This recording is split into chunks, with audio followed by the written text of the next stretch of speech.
Vou ler com você um texto que está lá em Josué. Quando a gente começa a percorrer as páginas da Bíblia e conhecer as histórias da Bíblia, é difícil você escolher um personagem, sim ou não? É difícil. E eu acho que esse é um dos meus top 10. Josué. Vamos ler? Depois da morte de Moisés, servo do Senhor, disse o Senhor a Josué, filho de Num, auxiliar de Moisés: meu servo Moisés está morto. Agora, pois, você e todo esse povo, prepare-se para atravessar o rio Jordão e entrar na terra que eu estou para dar aos israelitas.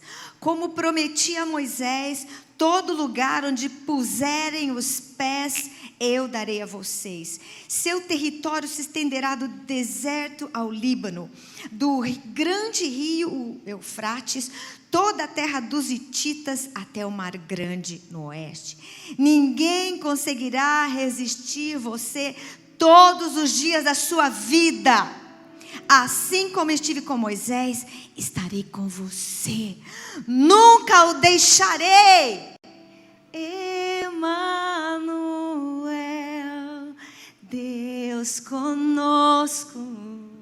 Deus conosco, meu bom pastor. Você cantou isso hoje, amém? Aleluia! Nunca o abandonarei. Seja forte e corajoso, porque você conduzirá este povo para herdar a terra que prometi sobre juramento aos seus antepassados. Somente seja forte e muito corajoso. Tenha cuidado de obedecer a toda a lei que meu servo Moisés lhe ordenou. Não se desvie dela, nem para a direita, nem para a esquerda, para que você seja bem-sucedido por onde quer que andar.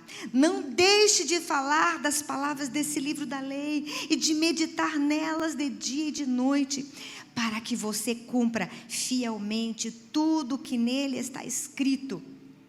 Só então os seus caminhos prosperarão e você será bem-sucedido. Não fui eu que lhe ordenei? Seja forte e corajoso, não se apavore, nem desanime, pois o Senhor, o seu Deus, estará com você por onde você andar. Aleluia!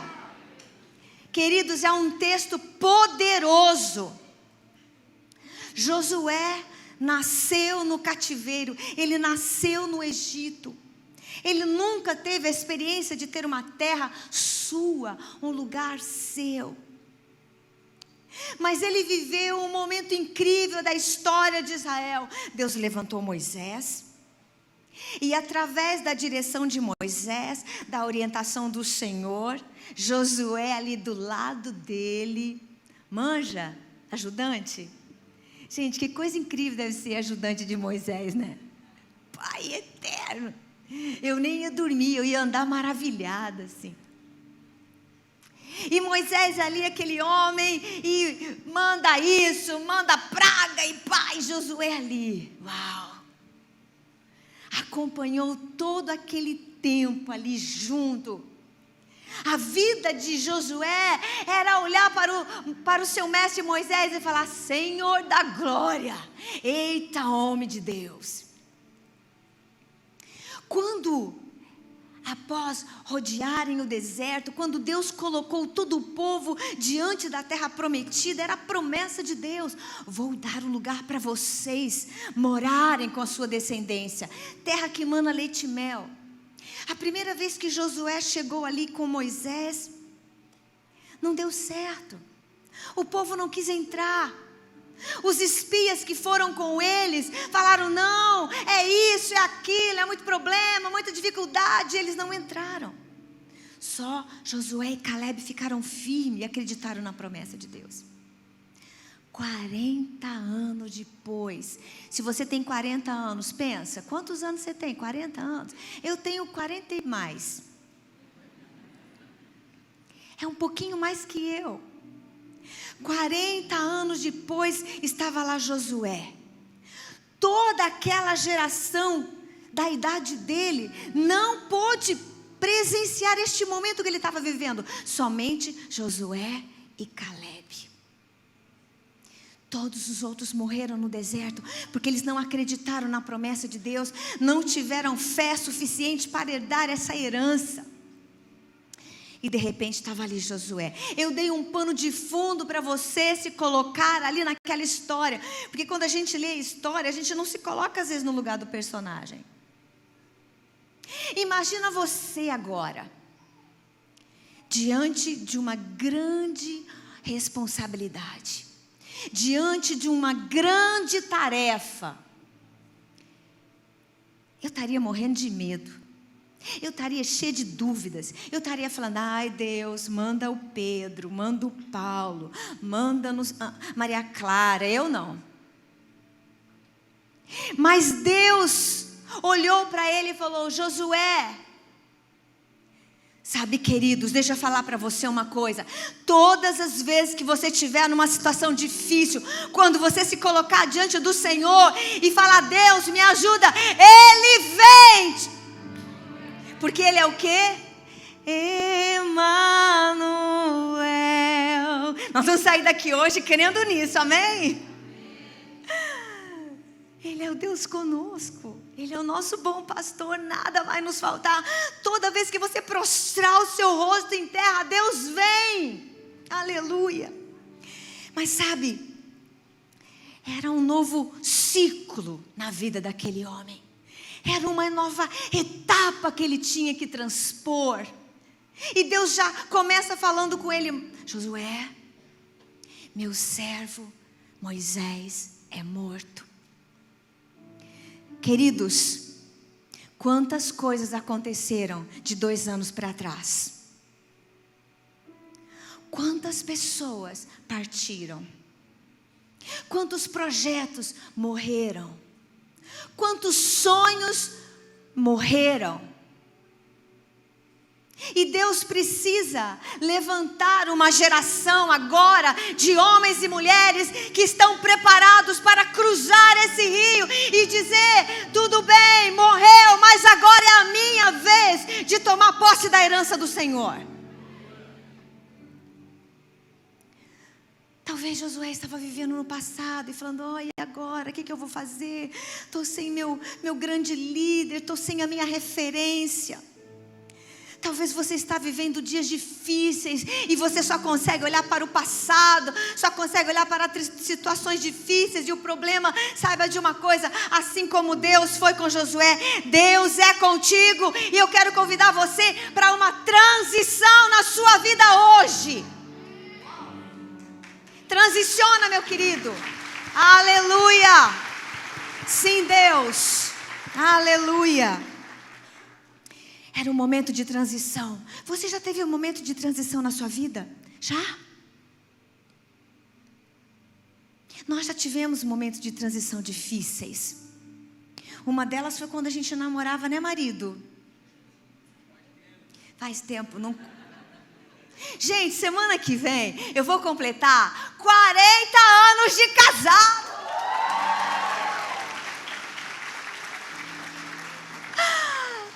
E a gente está melhor a cada ano, não está? Cada ano. Gente, mas teve uma época, foi um momento de transição na nossa vida. Eu me lembro como se fosse hoje. A primeira vez que aquele homem veio me visitar em Sertãozinho, eu vim trazê-lo num domingo à noite, aqui na rodoviária de Ribeirão. Nós estávamos naquela escadinha, porque ainda subia a escadinha. Ele pegou, a gente não sabia se ia casar, se ia noivar, se ia continuar vindo, se ia dar certo, a gente não sabia de nada. Ele pegou na minha mão e nós dois choramos. Foi a primeira vez que eu vi ele chorar. Ah, que bonitinho. Foi a única também. Não é verdade. Gente, ali nós choramos juntos. Foi naquele momento em que, sabe assim, a transição de que nós iríamos continuar namorando, de que ele viria para cá. Então foi um momento de transição. E às vezes a gente se pergunta: e se não? Você já se perguntou? E se isso não tivesse? E se eu não tivesse tomando a decisão? Momentos de transição são importantes para nós, queridos. cada momento de transição que você faz, debaixo de uma orientação de Deus, debaixo de uma ordem do Senhor, debaixo da direção da palavra do Senhor, são momentos que vão levar você ao seu destino em Deus, à sua terra prometida. Cada momento de transição na sua vida, Deus tem uma nova capa para você. E é isso que Deus falou comigo no começo do ano.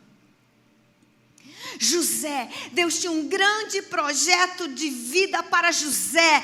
Deus tinha um grande propósito para a vida de José. Lá na casa do seu pai, Deus tinha dado uma capa colorida. O pai dele tinha dado uma capa colorida para ele. E aquela capa foi manchada de sangue quando ele foi jogado no fundo daquele poço pelos seus próprios irmãos. Quando Moisés foi vendido como... Josué, desculpa, estou com Moisés, Josué e José na cabeça.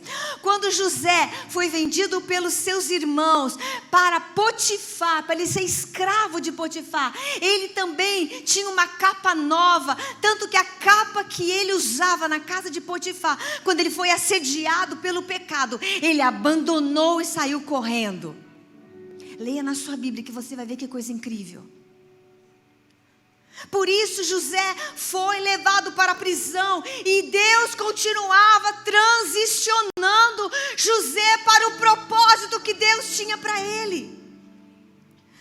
Lá na cadeia, ele ficou anos ali, confiando no Senhor, confiando.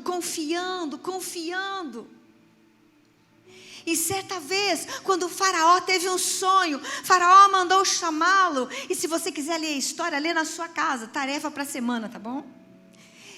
E a palavra do Senhor diz que mandaram ele trocar de roupa. Ele pegou uma nova roupa para ele ir até faraó. Queridos, quando José... ele falou para Faraó aquele sonho. Ele contou para Faraó o que ia acontecer ali, usado por Deus. Era Deus ali movendo, desde aquela capa colorida. E veio. Ali José estava no Egito. E de repente, Faraó olha para ele e fala: você é um homem excelente. Você é dirigido pelos deuses. Coloque agora o anel no dedo dele e uma capa sobre ele. Queridos, para cada época da sua vida, Deus tem uma nova capa, um novo manto, uma nova unção. E Deus está colocando sobre a sua vida um manto de graça, um manto de saúde, um manto de prosperidade, um manto de amor, um manto de alegria. Receba de Deus uma capa nova e transicione para a sua vida. Meu Deus, eu falei: meu Pai, eu recebo essa capa. Não por causa daquilo que eu sou, mas porque Deus tem um propósito na sua vida. Você acredita nisso? Que você tem um propósito? Aleluia. E Deus fez promessas para Josué. Você acredita que Deus tem promessa para a sua vida? Levante sua mão. Pai, nessa manhã nós já declaramos que todas as promessas se cumprirão sobre nós. Nós nos rendemos à tua vontade, Pai. E nós dissemos sim, assim seja, amém. Amém, queridos? Aleluia. E uma das coisas que Deus fala com Josué, primeira coisa, é coragem. Diga comigo, coragem. Se você ler o texto, você vai ver que ele falou 4 vezes: seja forte e corajoso. 4 vezes. Vira para a pessoa que está do seu lado e fala 4 vezes: seja forte e corajoso, seja forte e corajoso, seja forte e corajoso, seja forte e corajoso, seja forte e corajoso. Vou dar uma dica para você que são casados. Vira para o seu esposo, para a sua esposa e fala: seja forte e corajoso. Para você que tem filhos, chega para o seu filho de mãe e fala: seja forte e corajoso. Nunca fala que seu filho não é forte e corajoso. Sempre declara que ele é forte e corajoso. o maior interessado em manter você preso no medo, na insegurança, no temor, é o diabo. E eu olhando ultimamente para o mundo, as pessoas estão presas no medo. Eu sei que todos nós temos medos que são, né? Ai, eu vou entrar no avião. Ai, meu Deus. Ai, meu Deus. Aquele que habita no esconderijo do Altíssimo. Você também é assim? Né? Como chama aquela máquina que você entra dentro e faz toc, toc, toc, toc, toc. Hã? É isso aí. Ressonância. Primeira vez que eu entrei, fechei o olho, eu declamei todos os versículos que eu sabia.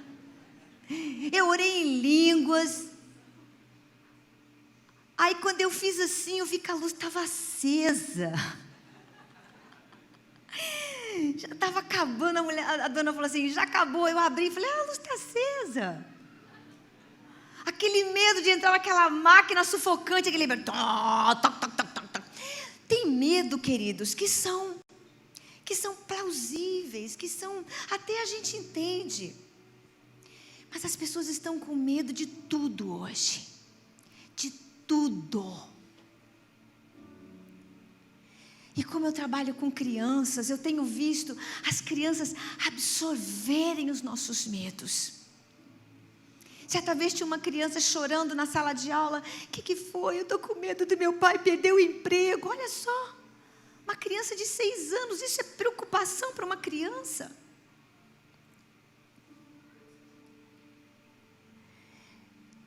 O que você tem medo hoje? Qual é o seu maior medo? O medo que você carrega dentro de você é um medo que te aprisiona. É um medo que te faz ficar paralisado. Eu estou falando de minhas experiências, tá? Não é a sua. Eu tomei um remédio uma vez que me fez tão mal, eu fui parar no hospital, e a mulher pôs eletro, e pôs não sei o quê, e pôs remedinho debaixo da língua, eu estava tendo um princípio de infarto, era o remédio, eu sei que era o remédio, depois a mulher, é o remédio, eu falei, agora que você me fala, né? Passei mal de noite, então todo remédio que eu vou tomar de noite, eu fico, Senhor Jesus, Senhor Jesus. Mas como eu faço isso? Eu pego, eu oro, eu olho, eu engulo, eu fico lá clamando a Jesus.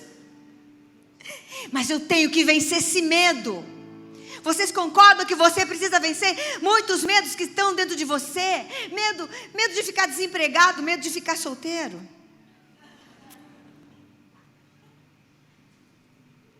Ai, já passei dos 25. Já passei dos 35. Deixa eu te falar uma coisa para você que tem medo de ficar solteiro. Antes só do que mal casado. Antes só do que mal casado. Esse é um provérbio bom, solteiros e solteiras. Mas eu estou falando de um medo que nos aprisiona, o medo que impede a gente de prosseguir, o medo que impede a gente de tomar uma decisão. Ai, eu vou cortar o cabelo. Ai, que medo de cortar o cabelo. O cabelo cresce, filha.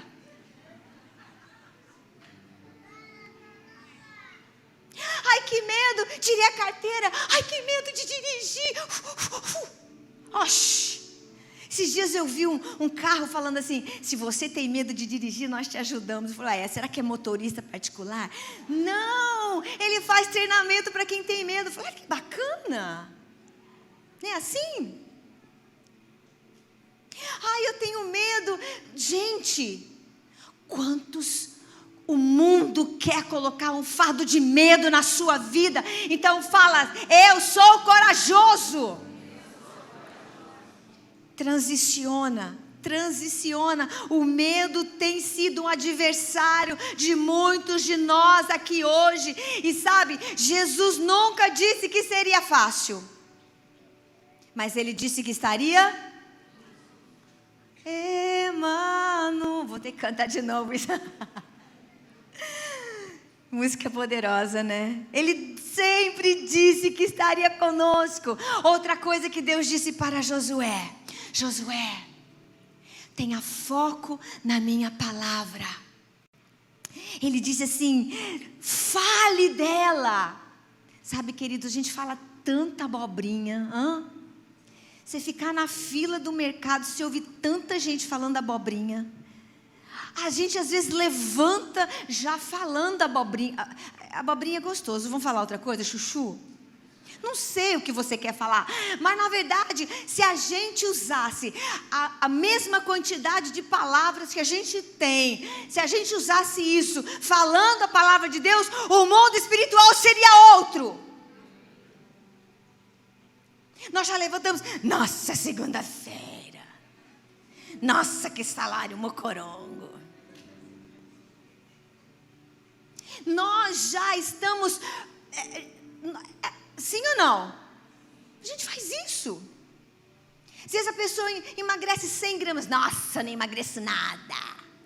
Não vê as coisas positivas. E sabe, eu fiz isso quando era criança, meus filhos eram crianças, eu não tinha impressora, eu não tinha computador, não tinha internet. Eu pegava o versículo da Bíblia, eu escrevia à mão e colocava naquelas tomadinhas de acender a luz assim, ó. Toda vez que meus filhos iam acender a luz, ele tinha um versículo ali. Atrás da porta de saída estava lá, ó, o Salmo 91. Eu já contei para você aqui, né? Na frente da privada tinha assim o versículo inteiro, o capítulo inteiro eu colocava lá. Eles ficavam sentados, o que eles iam fazer? Eles iam ler a Bíblia.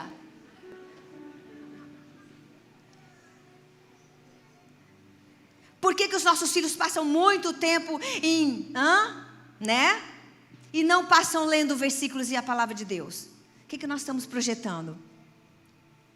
Ai, Maristela, mas tem versículo para tudo. Tem versículo para tudo. E eu vou repetir aqui. Certa vez nós temos aqui na igreja uma mulher que teve 3 abortos espontâneos. E o médico falou: você não pode ter filho, seu útero não suporta. E ela engravidou de novo. E eu falei: meu Deus, me dá um versículo para essa mulher. E tem um versículo: nunca mais terá filhos de poucos dias. E eu falei: você vai declarar esse versículo todos os dias, até o seu bebê nascer. Hoje a criança está com 5 anos de idade. Esse é o nosso Deus. Aleluia. Aleluia. Gente, tem versículo para saúde. Olha só, eu vou ler um de saúde para você. Prestem culto ao Senhor, o Deus de vocês, e Ele os abençoará, dando a vocês alimento e água. Tirarei a doença do meio de vocês, aleluia. Esse é o versículo que eu leio. Tira a doença, Pai, do meu meio, tira a doença. Você pega versículos e fala, medita, declara a palavra de Deus na sua vida. Seja forte e corajoso. E sabe o que Deus fez? Você leu lá comigo. Olha, ele falou assim: olha, Josué, a promessa não é só para você. A promessa é para você e para os suas gerações, para os seus filhos, seus netos. Josué ia ter luta? Ia. Ele ia ter que lutar? Ia. Mas Deus estava com ele aonde ele fosse. O anjo do Senhor se mostrou várias vezes na presença de Josué. Josué conseguiu conquistar toda a herança que Deus tem para ele. E a palavra diz assim: de todas as promessas que o Senhor fez para mim, todas se cumpriram. Aleluia. Diga comigo: todas as promessas de Deus para minha vida se cumprirão.